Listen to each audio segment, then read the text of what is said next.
Welcome to target alpha batch. आज हम chapter 2 करेंगे जिसका नाम है नेशनल इंटीग्रेशन। तो इसके चैप्टर में जितना कुछ सब कुछ इंपॉर्टेंट आता है वो मैंने आज कवर करवा देना है आपको, ठीक है। तो स्टार्ट करते हैं। सबसे पहला क्वेश्चन जो इसके अंदर पे आता है वो आता है रेसेस इन इंडिया। रेस क्या होती है भाई? देखो, जैसे हमारी कंट्री फॉर्म हुई है तो उसमें बहुत सारे देशों के अलग अलग जगह से लोग आए हैं, कई वेरियस टाइप्स ऑफ पीपल, ठीक है। तो अलग अलग टाइप की रेस होगा, जैसे आपने आर्यन से सुना होगा, द्रविड़ सुना होगा, ये दो आपके सुने हुए होंगे। बाकी इनमें चार पांच आपकी पूछते हैं, ये क्वेश्चन आता है सी सेट में बहुत बार आता है। तो आप ये याद रखें, negrito race, proto Australian race, primitive Australian भी बोलते हैं इनको, Dravid, Aryan, Muslim and British. तो ये स्टार्टिंग के दो आपको याद रखनी पड़ेंगी, बाकी आपको रिमेंबर हो जाएंगे अपने आप से, ठीक है। तो ये क्लियर हुई रेसेस। ये क्वेश्चन डायरेक्ट पूछा जाएगा, 5 मार्कर में आता है, ठीक है। नेक्स्ट इसमें टॉपिक आता है religions and customs of India. अब मेन जो है, इंडिया के अंदर पे 6 रिलीजन है। कौन कौन से? हिंदू, मुस्लिम, क्रिश्चियन, सिख, बुद्ध, जैन और बाकी और ले लेंगे, ठीक है। तो ये मेन 6 रिलीजन्स होते हैं। जो सी सेट के बच्चे हैं जो पेपर लिख रहे हैं वो उसका बात ध्यान रखोगे कि इसकी परसेंटेज भी आप कोशिश करें थोड़ा रिमेंबर कर लो। हिंदू वाली की एटलीस्ट एक दो हिंदू मुस्लिम वगैरह की, इनकी 4 की तो स्टार्टिंग वालों की आप परसेंटेज याद करने का ट्राई करो। क्योंकि जैसे आप क्वेश्चन लिखते हो ना, तो जैसे सपोज करो 10 मार्कर क्वेश्चन पूछ दे कि रिलीजन्स बताओ, उनकी फेमस किताब बता दो, फेस्टिवल्स बता दो एंड उनकी परसेंटेज लिख देते हो, तो आपको फुल नंबर मिल जाते हैं, काटने का कहीं पे स्कोप नहीं बचता। मेरी बात क्लियर हो रही है? तो आपसे पूछेगा रिलीजन्स इन इंडिया में, आप 6 लिख दोगे, उनकी परसेंटेज। फिर पूछता है इनकी मेन बुक कौन कौन सी होती है। जैसे हिंदूज की मेन बुक कौन सी होती है? भगवद गीता, ठीक है। मुस्लिम्स की कुरान, क्रिश्चियन की बाइबल एंड सिक्स की गुरु ग्रंथ साहिब, बुद्धिस्ट की बुद्ध संहिता और जैन्स की जैन संहिता। क्लियर? तो ये इनकी बुक्स हो गई। फिर पूछ लेता है इनके फेस्टिवल्स बता दो। तो हिंदूज के main festival Holi Diwali, Muslims का ईद मोहर्रम, क्रिश्चियंस बैसाखी, भांगड़ा गिद्दा, ये वाले जो डांस वांस होते हैं, ठीक है। बैसाखी होता है इनकी, और एक होती है लोहड़ी, ठीक है। सॉरी सॉरी सॉरी, ये तो सिख की होती है बैसाखी लोहड़ी। क्रिश्चियंस की कौन सी होती है भाई? क्रिश्चियंस का होता है आपका ईस्टर और क्रिसमस, ठीक है। और बुद्धिस्ट का ये आपका बुद्ध से रिलेटेड कोई फेस्टिवल हो इनका, जैसे क्या वो बौद्ध जयंती इसमें है ना, जैन जयंती, ऐसे ऐसे जो मनाते हैं। तो ये हल्के हल्के आप रिमेंबर रखिएगा, ठीक है। ये पूछते हैं आपसे। नेक्स्ट देखिए, इंपॉर्टेंस ऑफ नेशनल यूनिटी। ये क्वेश्चन आगे दोबारा से आएगा, इसका भी मोटा मोटा सा देख लो एक बारी से। ये बहुत इंपॉर्टेंट है, नेसेसिटी और इंपॉर्टेंस आपसे बार बार पूछते हैं। इसके आगे मैंने और ज्यादा पॉइंट्स दिए है, हल्का सा एक बार ध्यान में रखने के लिए मैं आपको बता रहा हूँ केवल। नेशनल यूनिटी जो होती है, यूनिटी माने कि हमारी एकता। यूनिटी समझ में आता है? सिंपल सा, जैसे हमारा मोटो एनसीसी का क्या है भाई? Unity and discipline. ध्यान से बैठो, ठीक है। तो इसमें नेशनल यूनिटी की जरूरत क्यों है, इंपॉर्टेंस क्यों है, तो आप खुद से सोचिए। देखो, सोशल पीस और हार्मनी बनाए रखने के लिए यूनिटी जरूरत होती है ना। पीस और देश में सिक्योरिटी बनाए रखने के लिए यूनिटी इंपॉर्टेंट है। म्यूचुअल ट्रस्ट और विल लोगों के बीच में बनाए रखने के लिए यूनिटी इंपॉर्टेंट है। हमारा जो आर्ट हुआ, लिटरेचर हुआ, साइंस हुआ, कल्चर डेवलपमेंट के लिए, इकोनॉमिक डेवलपमेंट के लिए, इन सब चीजों के लिए यूनिटी इंपॉर्टेंट है। एक मोटा मोटा सा आपको हल्का सा आइडिया मिल गया होगा कि यूनिटी क्यों इंपॉर्टेंट होती है। ये क्लियर हुआ? आगे बढ़ते हैं। नेक्स्ट क्वेश्चन आपसे जो पूछते हैं फंडामेंटल्स ऑफ नेशनल यूनिटी, या तो ऐसे करके पूछेंगे या पूछेंगे असेंशियल्स ऑफ नेशनल यूनिटी। दोनों सेम बात है, फंडामेंटल ऑफ नेशनल यूनिटी या असेंशियल ऑफ नेशनल यूनिटी। इसके अंदर भी आपको रट लेने हैं, ये बहुत इंपॉर्टेंट है, बार बार पूछा जाता है सवाल, तो फेवरेट है पेपर वालों को, पता नहीं क्यों। ये language, casting, educational, communalism, regionalism, ठीक है। तो इनका मतलब समझते हैं, जैसे कि उसके फंडामेंटल मतलब बुनियाद, जैसे होते हैं ना यूनिटी बनाने के लिए क्या क्या जरूरी है, क्यों जरूरी, ऐसे वाला चीज, ठीक है। असेंशियल क्या चीज बहुत इंपॉर्टेंट है भारत जैसी कंट्री को यूनाइट रखने के लिए, ठीक है। तो सबसे पहले लैंग्वेज, लैंग्वेज के बेसिस पे डिस्क्रिमिनेशन नहीं होना चाहिए, सारी लैंग्वेज एक्सेप्टेबल होती है, ठीक है। कास्ट के बेसिस पे डिस्क्रिमिनेशन नहीं, ठीक है। अगर सब लोग एक दूसरे कास्ट की रिस्पेक्ट करेंगे तब यूनिटी बढ़ेगी। Education, half of the Indian population is illiterate अभी तक भी, तो एजुकेशन जितने प्रमोट करेंगे उतनी ज्यादा लोगों के बीच में हार्मनी, यूनिटी इंक्रीज होएगा। कम्युनलिज्म, एक पर्टिकुलर कम्युनिटी से बिलोंग करते हैं लोग तो सोचते हैं कि हमारे हमारी अच्छी होती है, ये मानसिकता से बाहर निकल के ओवरऑल के बारे में सोचेंगे तो बढ़ेगी। रीजनलिज्म जैसे करते हैं कि ये साउथ का नॉर्थ का, ऐसे नहीं, वी ऑल आर इंडियन, ठीक है। तो ये रीजनलिज्म खत्म होगा तो ऐसे यूनिटी बढ़ेगी। तो ये आपको रट लेना है, language, caste, education, communism, regionalism, ठीक है। ओके, ये फंडामेंटल्स ऑफ नेशनल यूनिटी, ये क्वेश्चन इंपॉर्टेंट। आगे देखते हैं। आगे है relevance of NCC in unifying India. मतलब ऐसे पूछ लेते हैं कि एनसीसी की इंपॉर्टेंस बता दीजिए यूनिटी बनाने के लिए, या एक बार पूछ लेते हैं यूथ की बता दीजिए। तो यूथ की पूछे या एनसीसी की पूछे, बात सेम है, आंसर यही लिखना होगा आपको, ठीक है। ध्यान से देखो, NCC creates awareness among youth about about diverse heritage. अच्छा, ये वाला पॉइंट जो है ना आप सबके अंदर पे डाल सकते हो कि सबसे पहले क्या करना है कि यूनिफाइड इंडिया के लिए क्या रेलेवेंस है, क्या इंपॉर्टेंट है कि लोगों के बीच में क्या क्रिएट करना, अवेयरनेस क्रिएट करना। किस चीज़ को लेके अवेयरनेस क्रिएट करना कि डाइवर्स हेरिटेज की हमारी कितनी ज़्यादा हेरिटेज है, ठीक है। उसमें नेशनल इंटीग्रेशन में मतलब लिंग्विस्टिक हुआ, कल्चरल हुआ, रीजनल हुआ, ज्योग्राफिक, इतने सारे बैरियर, इतनी सारी विविधता होने के बाद भी जो यूनिटी इन डाइवर्सिटी वाले जो फीलिंग है उसको, उसके लिए अवेयरनेस फैलाना, ठीक है। इतना बड़ा लिखने की जरूरत नहीं है, बस to spread awareness among people, इतना काफी है। मैंने आपको खाली समझाने के लिए थोड़ा सा एलोबरेट किया हुआ है, ठीक है। अगला देखो, एथिकल और सोशल वैल्यूज को प्रमोट करना ताकि सब लोग आपस में हारमोनी से, ब्रदरहुड से, है ना, एक साथ मिलजुल के रहें, ठीक है। कल्चरल और ट्रेडिशनल वैल्यूज प्रमोट करना, जैसे अगर हम एक दूसरे कल्चर के बारे में जानेंगे, एक दूसरे के ट्रेडिशन के बारे में जानेंगे जितना ज़्यादा, उतना एक दूसरे को ज़्यादा रेस्पेक्ट करेंगे, ठीक है ना। इसको प्रमोट करना। डिसिप्लिन और पैट्रियोटिज्म, मतलब कि अ, अनुशासन और देशभक्ति की भावना को बढ़ाना। अगर हमारे अंदर अनुशासन होगा, देशभक्ति की भावना होगी, तो हम आपस में मिलजुल के ही रहेंगे, यूनाइट रहेंगे, दैट वी आर वन, ठीक है। ये क्लियर हुआ। एनसीसी की इंपॉर्टेंस पूछ ले या यूथ की पूछ ले, ये आंसर आपने लिखना है। क्लियर हो चुका। नेक्स्ट देखते हैं। नेक्स्ट आता है नेशनल इंटीग्रेशन। अब तक हम यूनिटी की बात कर रहे थे, ठीक है, यूनिटी यूनिटी यूनिटी। अब मेन टॉपिक आया है आपका नेशनल इंटीग्रेशन। क्या होता है देखो, नेशनल इंटीग्रेशन कुछ नहीं होता। नेशनल इंटीग्रेशन बस एक फीलिंग है। किस चीज की फीलिंग है? Feeling of togetherness and unity. Clear हुआ। खाली आपको नेशनल इंटीग्रेशन जहां भी देखो दिमाग में एक ही लाइन आनी चाहिए कि नेशनल इंटीग्रेशन क्या है? एक फीलिंग है। किसकी? टुगेदरनेस और यूनिटी की। किसके बीच में? Among the people of a country, एक देश के लोगों के बीच अंदर पे एक फीलिंग है कि हम लोग एक है, यूनाइट है, वी आर टुगेदर, एक साथ है हम लोग। उस फीलिंग को हम बोलते हैं नेशनल इंटीग्रेशन। क्लियर हुआ। बस इतनी डेफिनेशन आपको याद रखनी है। बाकी जो मैंने लिखा है वो सब केवल आपको थोड़ा थोड़ा समझाने के लिए, ताकि थोड़ा प्रोस्पेक्टिव थोड़ा सा ब्रॉड हो, ताकि आप सी सेट का पेपर लिख रहे हैं तो कुछ बच्चे होते हैं ना कि टाइम बचते तो और उसको एलोबरेट करने की ट्राई करते हैं, है ना, ज़्यादा नंबर पूछते हैं तब एलोबरेट करने का ट्राई करते हैं। तो उसके लिए थोड़ा सा आइडिया दे रहा हूँ खाली। हालांकि याद केवल ये स्टार्टिंग का पॉइंट रखना है।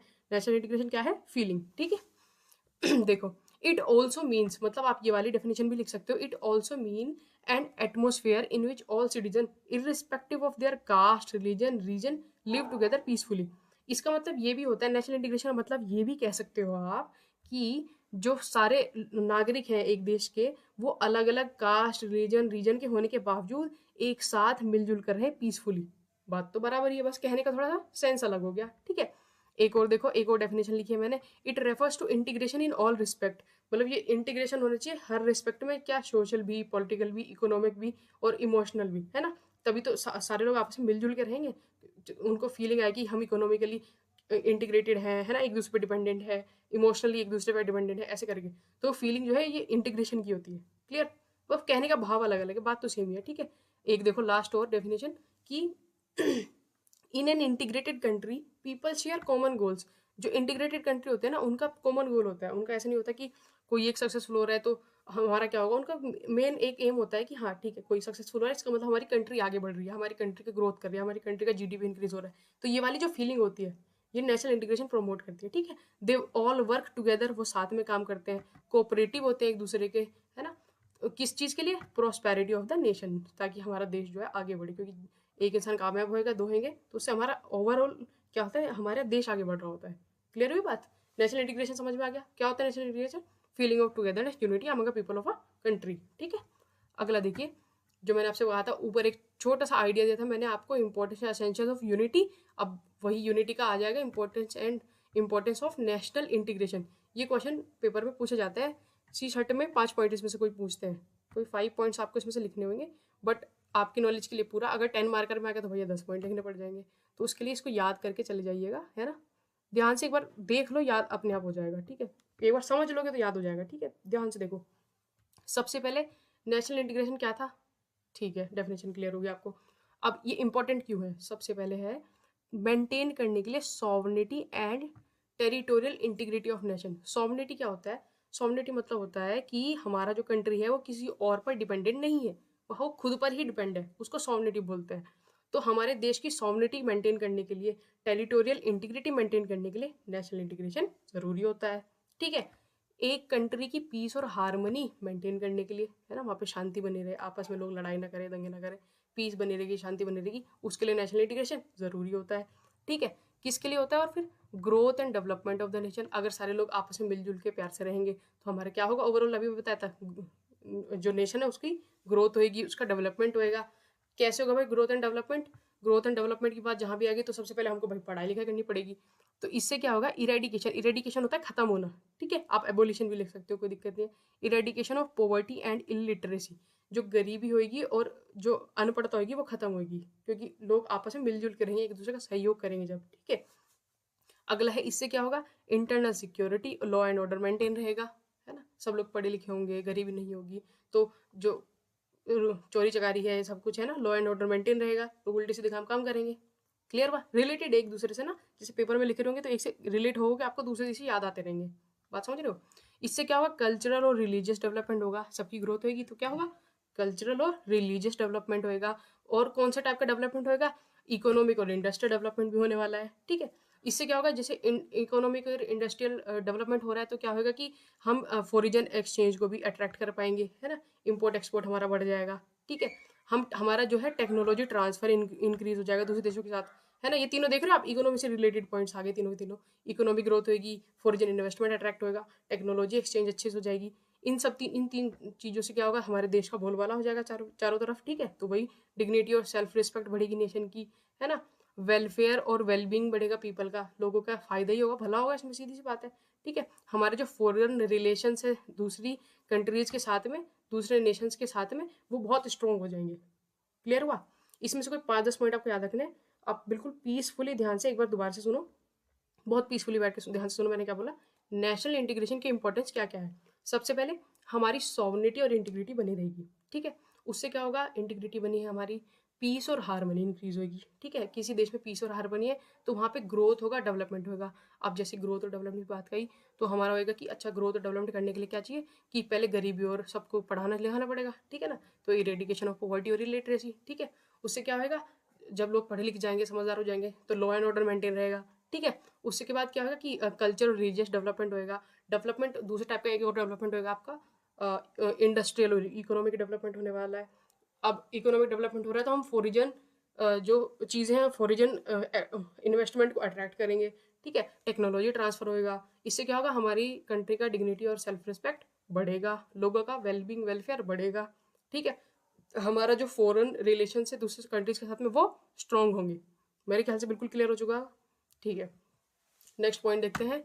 नेक्स्ट देखते हैं फेमस लीडर्स ऑफ इंडिया। अच्छा देखो, ये ना पेपर में पूछा जाता है, बहुत इंपॉर्टेंट टॉपिक है। इसमें से आपसे पता है क्या पूछेंगे? कोई सा भी एक क्वेश्चन दे देंगे कि write down 5 points about Mahatma Gandhi, या भगत सिंह, या लाल बहादुर शास्त्री, चंद्रशेखर आजाद, नेताजी सुभाष चंद्र बोस, स्वामी विवेकानंद, जवाहरलाल नेहरू, मौलाना अबुल कलाम आजाद, या सरदार वल्लभ भाई पटेल। अच्छा, ये मत सोचना कि मैंने सारे के सारे नाम जो है रैंडम लिखे हैं। ये डीजी एनसीसी की प्रेसी के अंदर से मैं आपको सारे मैटर पढ़ा रहा हूँ, तो ये सारे नाम उसी के अंदर मेंशन है और इनके पूरे बारे में पूरा डिटेल डिस्क्रिप्शन दे रखा है। अगर आप किताब खोल के देखेंगे कभी लाइफ में तो उसके अंदर वैसे जरूरत नहीं पड़ेगी बट ठीक है, सब कुछ दे रखा है। जैसे सपोज करो आपसे पूछ लिया कि चंद्रशेखर आजाद के बारे में 5 पॉइंट लिखिए, 5 नंबर में पूछ लेते हैं, 5 मार्कर 5 पॉइंट लिखने पड़ेंगे, है ना। ऐसे सपोज करो स्वामी विवेकानंद के बारे में पूछ लिया आपसे 5 पॉइंट लिखने के लिए, या सुभाष चंद्र, ये मैं रैंडम बोल रहा हूँ आपसे, इनमें से किसी भी के भी बारे में आ सकता है। तो अगर मैं इसी वीडियो में सब कुछ बताऊंगा तो बहुत लंबी वीडियो जाएगी, तो मैं ऐसा करूंगा कि शॉर्ट करके, जैसे खाली महात्मा गांधी के बारे में बता दिया 5 पॉइंट ऐसे करके ना, उसकी छोटी सी क्लिप बना दी, फिर भगत सिंह के बारे में बता दिया, छोटी सी क्लिप बना दी, ऐसे 5-5 पॉइंट करके छोटी छोटी सी क्लिप मैंने बना देनी है। आप उनको चैनल पे देख लेना, ठीक है। अदरवाइज तो आपको किताब से जाके पढ़ना पड़ेगा, बहुत बड़ा बड़ा मैटर है इनके ऊपर। लेकिन ये लीडर्स का लिस्ट आप देख लीजिए, नाम देख लीजिए, इनके बारे में जहाँ से थोड़ा थोड़ा नॉलेज है या जमा कर सकते हैं उसको पढ़ लेना, ठीक है। चलो भाई आगे बढ़ते हैं, नेक्स्ट टॉपिक देखते हैं। नेक्स्ट टॉपिक है हमारा इंडियाज नेबर्स। तो इंडिया की नेबरिंग कंट्रीज के बारे में पूछते हैं, फिर बच्चे कहते हैं सवाल कहाँ से आ गया, हमको तो समझ ही नहीं आया। अच्छा, ये नॉर्थ ईस्ट रीजन है, इनकी भी सारी कंट्री स्टेट और कैपिटल पढ़ के जाना, पूछते हैं पेपर में भाई, ठीक है। तो ये इंडिया नेबरिंग कंट्रीज का एसोसिएशन है जिसको बोलते हैं SAARC, South Asian Association for Regional Cooperation. तो इंडिया के कुछ कंट्री नेबर्स हैं आसपास वाले, उनकी कैपिटल देख लेते हैं हम क्या क्या है। जैसे बांग्लादेश है, उसकी कैपिटल क्या है भाई? ढाका। कहाँ है बांग्लादेश? ये रहा, दिख रहा है ये बांग्लादेश, ठीक है। उसके बाद है अफगानिस्तान, इसकी बाउंड्री भी हमसे टकराती है थोड़ी सी, हालांकि इसने कब्जा कर रखा है पाकिस्तान वाले ने, पर ठीक है, टकराती है, हम तो मानते हैं भाई हमारी एरिया है। तो क्या अफगानिस्तान की कैपिटल होगी? काबुल। फिर है आपकी म्यांमार, म्यांमार की बाउंड्री देखो इस साइड से लगती है, यहाँ से दिख रहा है, यहाँ से म्यांमार की बाउंड्री लगती है। इसकी है नेपिडोव, मतलब जो भी आप प्रोनाउंस करें उसको, ये म्यांमार की कैपिटल। फिर उसके बाद ये पाकिस्तान, ये तो सबको पता है अपना, इसकी कैपिटल है इस्लामाबाद। फिर आपका नेपाल ये ऊपर की साइड में, इसकी कैपिटल है काठमांडू। फिर है भूटान, छोटू सा, ये देखो यहाँ पे भूटान की कैपिटल है थिम्फू। एंड फिर ऊपर है सबसे बड़ा, ये है कौन, चाइना, चाइना कैपिटल है बीजिंग। तो ये इंडिया की नेबरिंग कंट्रीज के नाम। देखो क्वेश्चन कैसे आता है, क्वेश्चन बोलेगा कि write down any 5 neighbouring countries of India, ऐसे आपसे बोल देगा। तो कोई 5 कंट्री के नाम आपको याद होने चाहिए एकदम, ये नक्शा दिमाग में बैठा लो। कौन कौन सा है, पाकिस्तान बोल दिया, अफगानिस्तान बोल दिया, नेपाल, भूटान, चाइना, बांग्लादेश, म्यांमार, श्रीलंका भी बोल सकते हो आप। श्रीलंका की कैपिटल क्या है, श्री जवर्धनपुरम, ठीक है। या मालदीव्स हो गया, इसकी कैपिटल है माले। तो ये मतलब वाटर से कनेक्टेड है, बट लैंड बॉर्डर के अगर आपको लिखना है तो लैंड बॉर्डर के सारे हो गए। इनकी कैपिटल मतलब कंट्रीज पूछ लेता है सीधा, डायरेक्ट क्वेश्चन पूछेगा 5 नेबरिंग कंट्रीज का नाम बता दो, 5 नंबर का क्वेश्चन बस। एक या कई बार पूछ लेता है फिल इन द ब्लैंक्स में करके कि the capital of Bangladesh is dash, तो आप बोल दो कि ढाका, ऐसे करके पूछता है। क्लियर, ठीक है। अगला टॉपिक देखते हैं, नेशनल इंटरेस्ट। ये एक छोटा सा टॉपिक दे रखा है लास्ट में खत्म करते करते चैप्टर को, कि हमारे नेशन के इंटरेस्ट किस चीज़ में है। तो हमारे नेशन के इंटरेस्ट होते हैं सॉवरेनिटी बनाए रखने में, इंटीग्रिटी बनाए रखने में, यूनिटी बनाए रखने में और सिक्योरिटी बनाए रखने में। ये तो आपने ऊपर पूरा चैप्टर पढ़ लिया, अब तक तो ये क्लियर हो चुका होगा कि इन सारी चीज़ों का नेशनल इंटरेस्ट होता है। जैसे सॉवरेनिटी, हमारी कंट्री खुद पे डिपेंडेंट है, हमारा इंटरेस्ट की बात है। इंटीग्रिटी, हम साथ में मिलजुल के रहेंगे तो आगे बढ़ेंगे। यूनिटी, हमारे में एकता की भावना होगी तो अब हम अच्छे से डेवलपमेंट करेंगे। सिक्योरिटी बहुत ज़रूरी है एक कंट्री को बिल्कुल स्टेबल बनाए रखने के लिए, ठीक है। तो ये नेशन इंटरेस्ट के पॉइंट से कई बार ऐसे पूछ देता है, इतना इंपॉर्टेंट नहीं है, बट माइंड में एक बार ऐसे ध्यान रख लेना, ठीक है। तो ये आपका चैप्टर था, पूरा क्लियर हो गया। इसमें खाली वो लीडर्स वाला पोर्शन है जो मैंने आपको करवा देना है। अच्छा ठीक है, अब इसके क्वेश्चंस नोट करो, जो आपको क्वेश्चंस के आंसर आप उसमें लिखोगे, किसमें, कमेंट बॉक्स में आप लिखोगे। तो कमेंट बॉक्स में ट्राई करना, आप लिखना इम्पोर्टेंस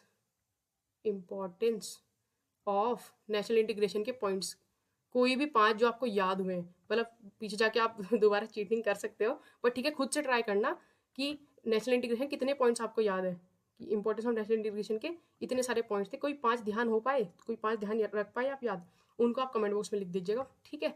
और बस ये एक क्वेश्चन करो आज के लिए, क्योंकि बहुत इंपॉर्टेंट क्वेश्चन हो जाता है। और रेसिस इन इंडिया, अगर आपके पास टाइम हुआ तो आप रेसिस इन इंडिया भी लिख के दे बताइएगा मुझे, कि रेस इन इंडिया बताइए, रेस कौन कौन सी इंडिया में। सबसे पहला टॉपिक था रेस इन इंडिया, ये क्वेश्चन पूछते हैं, ठीक है।